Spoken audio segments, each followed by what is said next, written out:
Ya guys, assalamualaikum dan salam sejahtera untuk anda semua. Oke, kali ini aku mau tukar topik baru channel aku. Aku mau menceritakan tentang cerita suatu masa dulu kehidupan aku sehingga sekarang ini. Jadi kepada anda semua di sana, mari kita mulakan cerita hidup kita dan kita kongsikannya di YouTube. Oke, dulu saya nih cuma sebenarnya budak kampung saja, bukanlah orang yang bersekolah tinggi. Dan saya masa itu cuma bekerja biasa saja. Pada tahun 1999 tuh, dalam lingkungan bulan berapa ya, bulan bulan 4 macam tuh, saya lihat di akhbar ada satu iklan melalui Jabatan Tenaga Rakyat Negeri Sabah. Ada pengambilan tenaga pekerja di sebuah kilang elektronik di Selangor.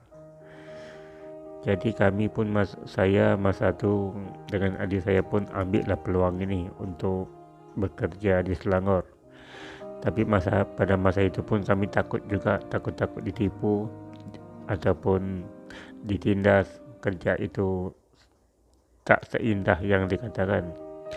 Boleh dikatakan ramai daripada sahabat Sarawak pada ketika itu yang saya dengar lah, mereka ini takut untuk ke Semenanjung. Itu mereka dengan alasan mereka yang tersendiri lah, macam-macam alasan, takut kena tipu ke apakah. Jadi bila sampai masa itu bulan 4 tahun 99, saya pergilah ke Kota Kinabalu, Jabatan Tenaga Rakyat di Kota Kinabalu ni untuk temuduga kerja tu. Malangnya ia sudah penuh dan tak ambil orang lagi. Terpaksa lah kami pergi ke Kudat pada masa itu. Jadi sampai di Kudat, permohonan kami lulus dan diterima, dan akan berangkat seminggu selepas temuduga tu, berangkat ke negeri Selangor. Bila ada masa berangkat tu, masa naik kapal terbang tu, naik kapal terbang, masa kapal tu naik ke atas, itulah pertama kali dalam hidup saya naik kapal terbang pada tahun 99 tu. Rasa napas itu di hujung tanduk, tarik napas sebab tak pernah naik kapal terbang kan. Jadi mendaratlah di lapangan terbang Subang Airport. Jadi sampai di sana di Shah Alam, kami terus dibawa ke hostel menaiki bas kilang masa itu, dan malam itu pun kami makanlah di bawah. Lepas makan tu, masa makan tu yang lucunya saya rasa, makan di gerai itu, saya siap tanya lagi berapa harga makanan di sini. Kakak kata murah saja. Berapa kak? Murah saja. Oke, saya pun makanlah. Saya pun makan dan bersama kawan yang lain saya makan nasi putih dan lauk hati ayam, dan saya order satu minuman ini, Milo Ice lah. Tapi kita kan orang Sabah panggil Milo Ice itu Milo Pink. Jadi saya sebut lah, minum apa dik? Saya kata Milo Pink. Milo Pink itu apa? Milo Pink lah. Jadi kawan yang daripada Kudat ni teruslah beritahu Milo Ice, dia kata. Kakak tu pun rupanya geleng kepala terus. Macam-macam lah logat kita orang Sabah ni. Medical check up. Lepas medical check up, hari ketiga barulah kami diperkenalkan tentang suasana di dalam kilang itu. Dan hari itu juga lah, hari ketiga itu kami pun mulalah kerja dan masuk ke jabatan masing-masing. bila ada sampai lama kerja, kenangan yang tak dapat dilupakan masa itu, kawan serumah ini dia pergi bawa ke Bandar Kuala Lumpur, ditunjuklah semua secara simpel. Yang ni dia kata Central Market, ini Bukit Bintang, yang ni KLCC, dia tunjukkan semua lah. Kalau nak round satu hari masa tu, kalau dekat bandar KL tu, Kuala Lumpur, memang takkan habis. Jadi kawan tu tunjuk secara simpel saja. Naik bas macam mana, dia tunjuklah semua segala bagai. Kawan tu pun serumah juga dengan kami daripada kota Kinabalu. Memang saya tak lupa lah masa tu. Rasa teruja sangat. Bila dah lama sikit, mulalah kawan-kawan yang lain tu ajak kami pergi berjalan. Kami pun ikutlah pergi jalan. Pernah satu kali itu bermula daripada Central Market Kuala Lumpur, pergi ke Museum Negara. Kami masuk pusat sains negara, ada satu dalam tu berhampiran Museum Negara tu, ada Petrosains kah, lupa nama dia. Masuk taman bunga orkid, masuk taman rama-rama, jalan kaki terus ke Tugu Peringatan. Daripada Tugu Peringatan terus pergi ke Dataran Merdeka, jalan kaki satu hari itu. Maksudnya pagi tu kami balik, selepas shift malam tu balik pagi tu terus pergi KL. Bermakna tak ada tidur lah selepas shift malam, terus pergi Kuala Lumpur jalan. So besoknya cuti lagi, barulah rehat berhabis cuti. Kerja pun gaji masa tu dia bagi 550 gaji pokok. Macam tu lah. Dan campur itu ini overtime semua adalah dapat 800. Sebenarnya kilang tempat saya kerja dulu ni, iaitu Nippon Electric Glass Shah Alam, dan terletak di Seksyen 21 masa tu. Dia buat kaca TV bahagian belakang tu. Kaca TV lama yang kita tengok dulu tahun 80-an 90-an tu. Yang kaca TV tu yang dibuat.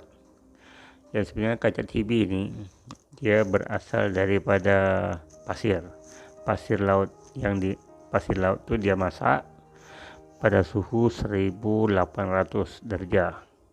1800 degree dia masakkan pasir laut tu sampai menjadi kaca. Bayangkan tu. Sampai ada yang rakan yang baru sampai tu, tangan dia ni tersepit dekat press mesin tu. Sampai sekarang dia tak ada tangan lah, baru masuk kerja sebulan. Tangan dia tersepit. Jadi dia cacat lah seumur hidup.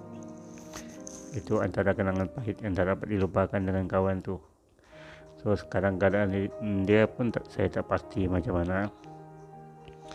Saya bekerja dekat kilang itu selama 9 tahun 9 bulan. Jadi banyak pengalaman yang saya dapat. Bila saya kerja situ, and then saya baliklah ke Sabah selepas 2 tahun. Jadi biasalah kan, di Semenanjung ni kita pun ikutlah logat negeri dekat situ. Saya balik masa tu dengan keadaan rambut saya yang panjang, paras bahu sini. Panjang rambut saya masa tu, dengan misai saya panjang, dengan janggut saya. Mak saya kata rambut saya tu macam mayang kelapa, kena ikat bawa balik. Selepas 2 tahun tu saya balik pertama kali lah. Ni syarikat yang bagi tambang free. Sampai saya buat balik tu, saya pergilah jalan-jalan, banyak kawan-kawan yang tak kenal saya. Itulah yang seronoknya. Selepas tu saya pergilah ke Wisma Bandang. Saya nak buat pasport, sebab tempat kerja saya tu kalau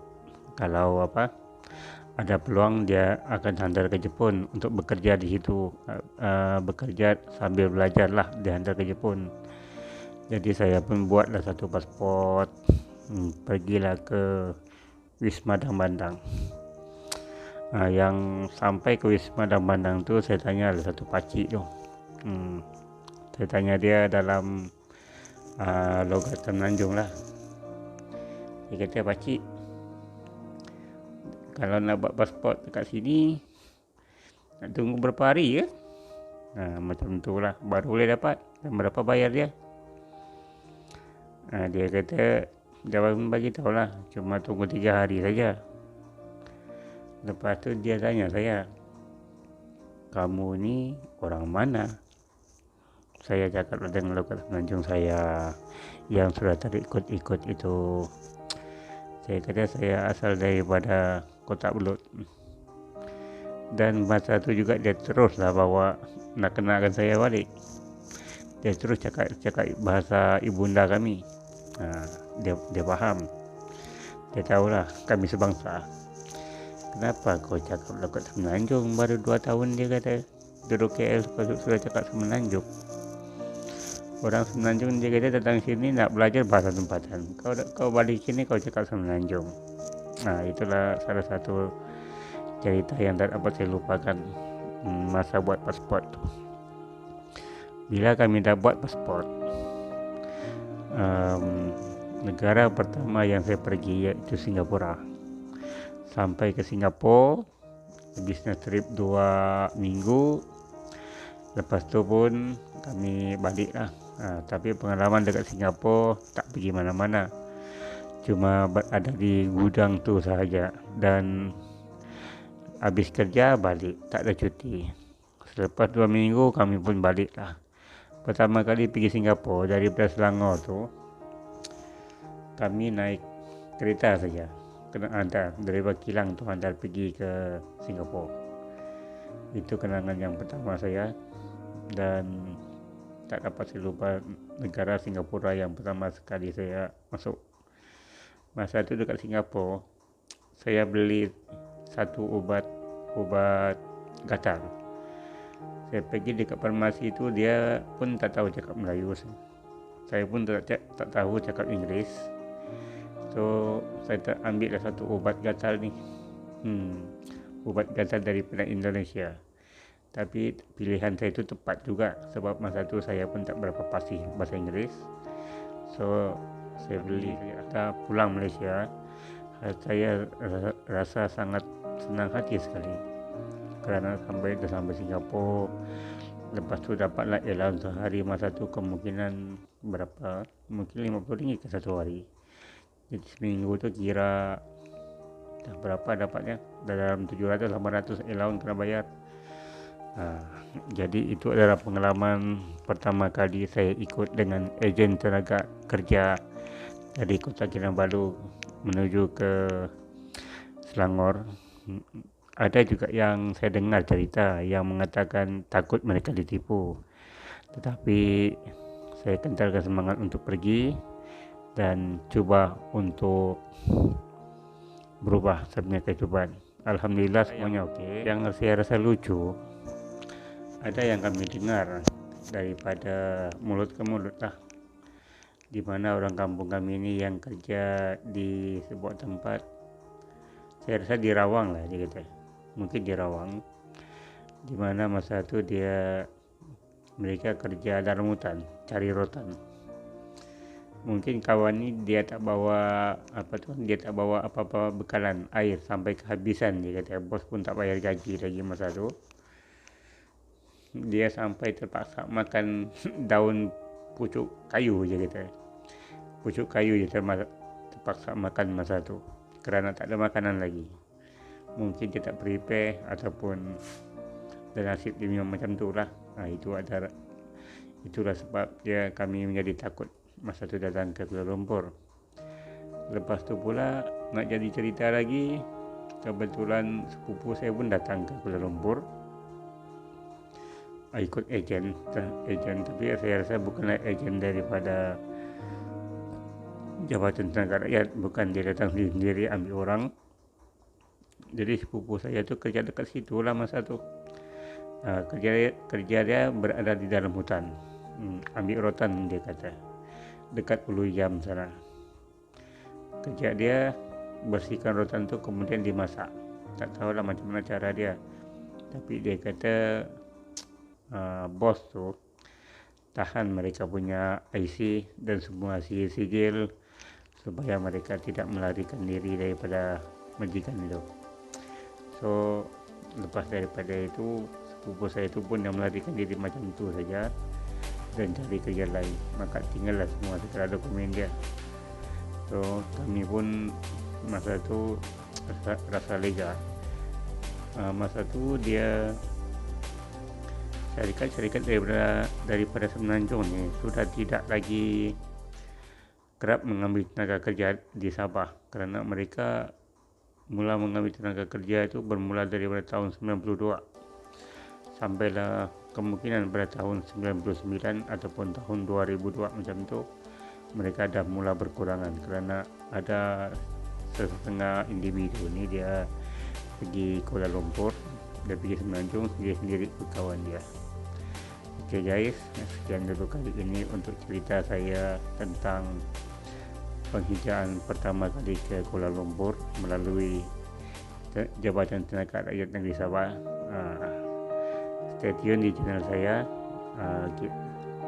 dan saya akan ada lagi cerita yang seterusnya untuk ini, dan saya harap anda subscribe channel saya ya. Oke, assalamualaikum, jumpa lagi.